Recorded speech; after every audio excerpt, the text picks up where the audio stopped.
अस्सलाम वालेकुम, मैं हूं तोकीर मुगल और आप देख रहे हैं सरेआम न्यूज़। शामिल करते हैं आज की न्यूज़ अपडेट्स।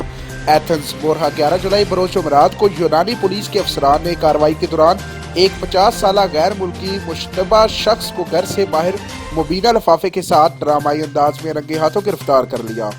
तफसीलात के मुताबिक लिफाफे में यूनानी पासपोर्ट, 3 यूनानी शनाख्ती कार्ड, 3 यूनानी ड्राइविंग लाइसेंस, अल्बानी ड्राइविंग लाइसेंस और यूनानी रहाइश इजाजतनामा पुलिस ने मौके पर बरामद किए।